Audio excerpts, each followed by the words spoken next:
My name is Edith Gazzulo. I'm a clothing designer, and I really thought that I wanted to be a fashion designer on 7th Avenue. But I realized after being there and kind of seeing what that world was like that it just really wasn't for me. When I went to graduate school, I had a goal in mind, and the goal was a kind of comprehensive understanding that would allow people to have garments that fit. I was just thinking that this was the next step of my life. I don't think I was looking at it like, this is what I was going to be doing the next 25 years. I was actually pregnant while I was finishing my coursework. She's one of my models. She's 18. She's going to be boating this year.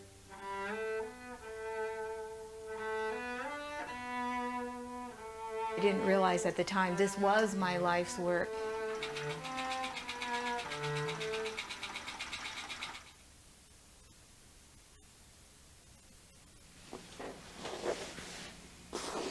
This is where it all started. It was probably about 20 years ago when I started doing costumes, and I started getting into the whole concept of patterns and pattern shapes. I developed a manual method with a grid that I could actually lay over the body form and mark points as a constellation of points instead of just taking a linear measurement around the body. These are actually the original devices that I used to measure people. And, it looked like something out of the Aliens or something. It had just thousands of black lines coming from different points on the body, and I thought, whoa, it is way beyond me. I don't know why I'm doing this, but for some reason I have to do this. So.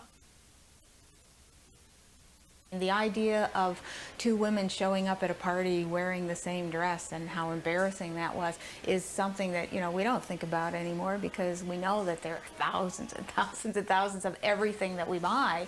On the other hand, there was a time when there was the little dressmaker down the street who would come to the house and fit you in clothing and talk to you about what you wanted to wear and develop garments for you.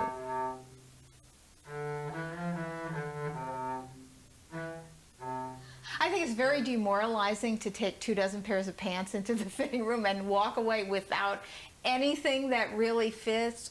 I've always had trouble with length in the sleeves and in the legs. So it's been something our family's always said, where can you go to get something that fits? The thing that really gets me up in the morning is thinking about people who really have a hard time finding what they want, and especially what they want that fits them. First time I ever met her, she was telling me about making this pattern that would be perfect for your size. And it was just amazing. I kept thinking, when? It's really only in the last few years that the computer technology makes it possible for me to try to do it on a computer. But I always envisioned it on a computer. This is a Silicon Graphics Indigo 2. This one's big brother was used for things like doing Jurassic Park and Terminator 2. Historically, they would use a dress form and they would drape or fit on that dress form. What I'm using is a generic fit model in that sense too, but I basically built her from scratch. Okay, well, let me bring her up here. I named her Gina for a generic fit model, make her into a male, and then she would be Jean. So I thought, well, that was a good name. The Gina is just a structure that is flexible, and it allows any kind of, any set of body parameters to be programmed into her, and then she will change and reflect the body of that person. By the time I took people to write Patterson, I had already done all of that. That was a trip. It really was. It was a trip driving there. These are all close friends. My daughter, her friend, two of my former students, my son's girlfriend. I thought I did a pretty good job of choosing a diverse group of models. She knew this was coming. She knew how it would work, but they hadn't caught up to her ideas because the scanner hadn't been developed yet. Basically what I'm doing is comparable to developing a whole new technology that is similar to all of the 2D technology that we know of that we've developed over the past 200 years.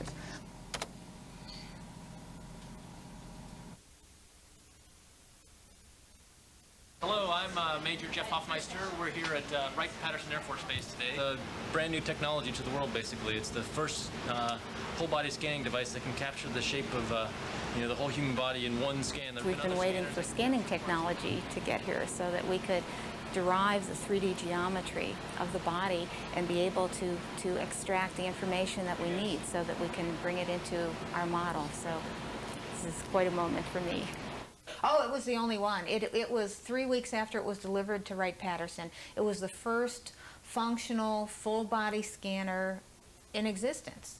You'll see that the 4 scanning heads up here, in 17 seconds, they'll all come down, and they'll capture the shape of what's ever standing in the platform here. There are 2 lasers in each head. The 2 on this side are at 680 nanometers, which is in the visible range. It's just This is to help identify the specific information that I'm going to need to be able to bring it into our model. okay. Okay, Kari, yeah, you want to just stand kind of with your feet comfortably apart and then your arms raised at about 60 degrees. So you ready? Yes. Okay, we're gonna go here.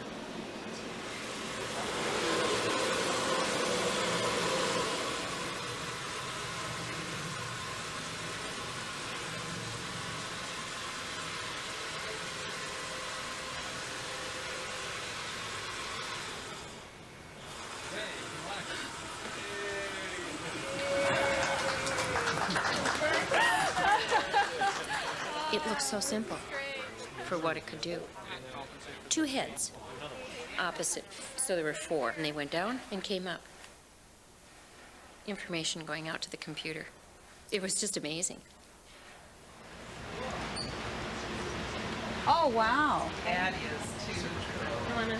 Kari, you want to see A yourself? little bit confusing because it comes over. See, now you have 2 images. I Since they're not see. zippered together yet. I see. You can see definitely the alignment's not correct. Hey, Dan. Dan, these lasers were being masked by your arms, and the front lasers weren't picking up the sides. This is why they call it the bleeding edge of technology. Now, I think eventually, even if we get rid of the dots for landmarking, we'll probably always mark the waist, because waist is a very personal thing as far as what people define to be their waist. Okay, now why don't you adjust it so that it feels like it's in the right place, and if it's not high enough, if it's too loose, I'll tighten it. So it's basically, looking in the sunlight would be much more detrimental to your eyes than this. But you will see that when you're standing in the... There are all these rather handsome Marines standing around you, spotting you in case you faint. And they're at hip level. Their heads are at hip level. And you've got the 4 huge machines that look like something out of the Transformers. You see yourself seconds later on the computer in a 3-dimensional, accurate depiction. It just kind of amazed me because I would see our images come up on the computer and they were just exact. All that you get is These artifacts, a cloud of about 200,000 points that define the surface of the body. I'm happy with hers, and she's happy to be done. Okay.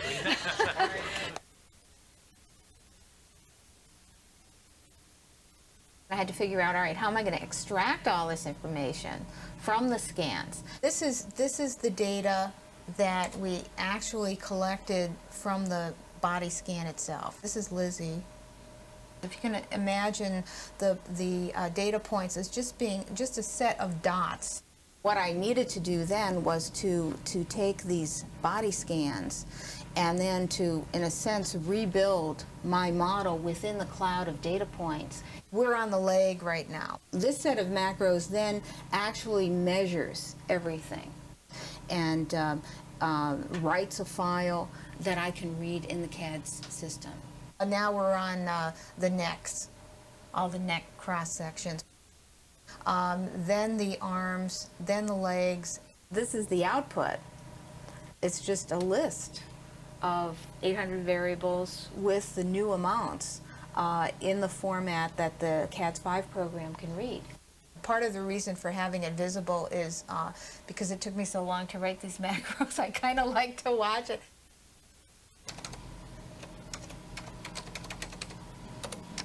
When I get into the CADS program, I can open up the generic body model, and then I can read in the parameters for a specific person. First, I'm going to bring up Gina. Here she is in her pristine state. All of these files are all the people that I scanned. I bring up the variables for a specific person. So I can bring that into this model by overwriting the list of variables. I'll get Lizzie up here. Probably will take, maybe 10 minutes or so. There, okay, model regenerated, updating graphics. All right, now it's black. So there she is. There's my friend Lizzie, translated from a text file. So anyway, now I can rotate her. It really looks like the person. This is Kari. I can bring in somebody else. And this is really the essence of what the model means, is that the model can become whatever person has been scanned.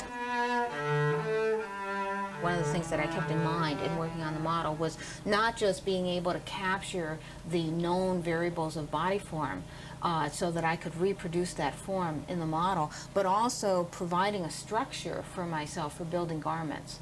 Once I get it developed, I don't just have a pattern for one person. I have the ability to take the same garment and to take the same file and bring in other people's body dimensions, regenerate it, and get patterns that fit everybody. We wanted to make sure we were going to be able to get the output that we needed so we could send the pattern to a company in New Jersey and have it go directly to their cutter and cut it out. That output to any cutter, or we can print it out as a pattern and send it as hard copy. So it can be somebody who's cutting it out in their basement too. Beyond that, how do you model the garments relative to the body? I mean, none of that is obvious. Where am I taking that dimension? You know, those are, where is the neck? Right. And how am I finding that? And how can I find that consistently on one person after another? Scan data is information we've never had before. And so being able to generate a model three-dimensionally, bring in the information from the scan and regenerate it and take a pattern off of that, sew it up and put it back on the body, that's also information we've never had before. It's information I've never had before. Generally speaking, the system works. I know how to build garments three-dimensionally, flatten them out and get patterns. But the model itself probably needs to be adjusted and tweaked until it's reliably giving me something that I would say works. Oh, hello, I found you. Hi, how are you? Good. Oh, good to see you. She's my best friend. It's nice to see you. I'm Thanks for excited. taking some time so I can try this stuff on you. Garment Garment is an experience. And so I always try to put myself in the place of the person who's going to be experiencing it. So I just want to kind of see what Okay. happens spatially with all Okay, this. So well, let's this is just put this on. wonderful. Now let's see, did I cut this down? I've got to trim this. Remember I told everybody they Seam couldn't and lose or model. gain weight. Yeah. But this is That pretty is good. I think beautiful. another thing that's happening, this is what happened with Channing too, is that the front armhole, I think I've got to move that away a little bit more. That's the kind of thing that I was really looking for, is like when there's something consistent that's happening with several different people, then I know that it's something in the model and I have to work on tweaking that part of the model. Do we get to pick our own fabrics for, Oh, yeah, do we? absolutely. Oh, Well, that's pretty sure. exciting. Oh, sure. Listen, I owe you people big time. After doing that first trial on Lizzie, I realized that I had succeeded in creating a model that fit two people exactly the same way, which is to say that there were problems, but the problems were the same problems on both of them. This is incredible after, Yeah, you know, being scanned. I mean, there's no way I thought that it would actually work. It's ongoing, and it's going to continue, and there's going to certainly be fine-tuning that's going to happen. There are going to be things we're going to discover. It's so remarkable. I think is it's pretty excellent. good. The next step, of course, is motion, because clothing has to envelop the body and in some cases envelop motion. You have to be able to walk in it, you have to be able to dance in it. And how do you build in that spatial relationship between the garment and the body so that no matter whose body is brought in, the garment's going to work. So how long am I going to work on this? Until I can't see the screen. We're in the middle of a project to use this methodology to model the three major garments of the male Army dress uniform. And I think right now we're at the tip of the iceberg. I think that this technology can go virtually anywhere. I've had to draw from 25 years of experience as a clothing designer. I spent a lot of time in the low-tech area of drafting patterns and trying them on people and perfecting the shapes. This is all totally new. I'm having body scans to work from. And to be able to have a set of data points and to be able to kind of rotate them around and slice them and dice them and you know, take the arms off and look at what the form is and take a cross section and see what really is going on geometrically. I mean, we've just never had that kind of information before. So it's really exciting.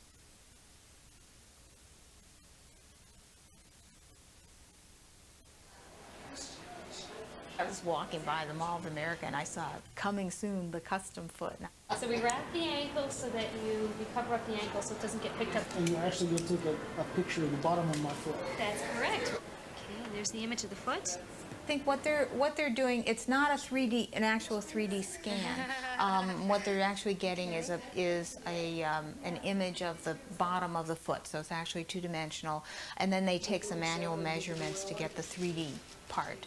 But it is a made-to-order situation. So you should be able to buy shoes.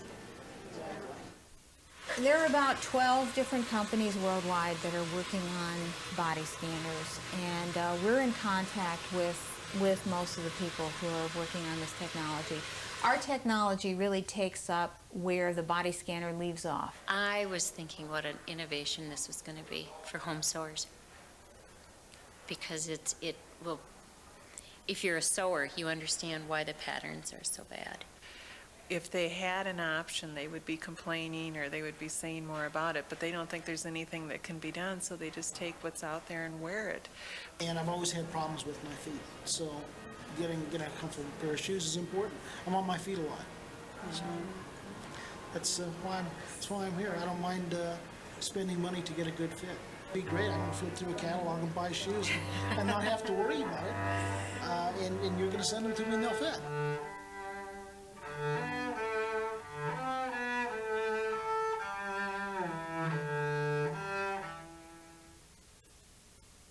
There are some serious problems. There are only so many sizes they can make reasonably in order to manufacture these things ahead of time.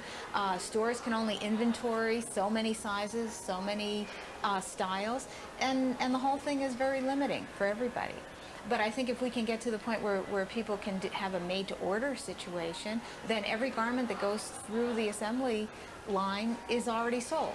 And people can actually pick and choose. They can actually walk in and say, oh, I love that jacket, and actually get it to fit them. And soon I'll be sewing up garments for those people. It's exciting. It's exciting to have gotten to the point where I'm actually going all the way through from start to finish. Hello. This is definitely the culmination of years of work. Channing, Lizzie, Julie. At the same, just as everybody's body form was different, the fabrics everybody wanted were different. First try at building a 3D model from a body scan. Whoa. Very, very nice. Oh, beautiful.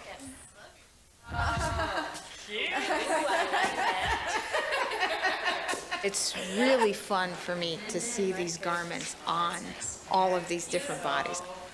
I've never worn blazers before, and so it's really nice, I think, to finally have one. And the shoulders fit. Oh! Great. I wanted my patterns. Patterns to come. Well, now I've had a chance to see them on people, but also, watch them move around in it. It was kind of fun to see people just sitting around and moving and talking and, leaning and, that type of thing, because that's how you really can tell what's going on three-dimensionally relative to the pattern. So, and that's the kind of stuff that we still need to do.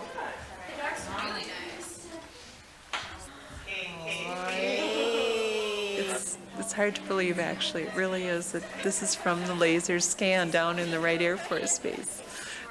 It's a new size because it's just for me. I have to say, I think it's kind of amazing how well everything turned out. It's been over a year. I mean, people have lost weight. Some people have been working out. And I have lost, I've lost 14 pounds. A lot of things could have had an effect. Everything but men and money. Right. That's worse. Good job. Oh, nice. That's beautiful.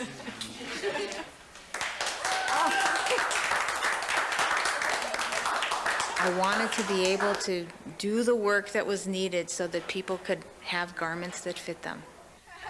Thank you, Edie. It's great.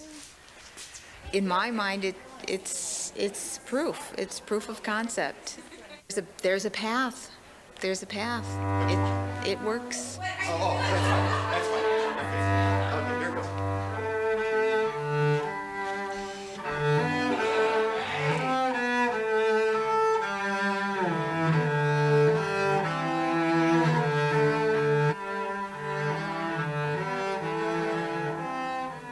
I'm not saying I've completely solved it for all time, but basically I think I did okay.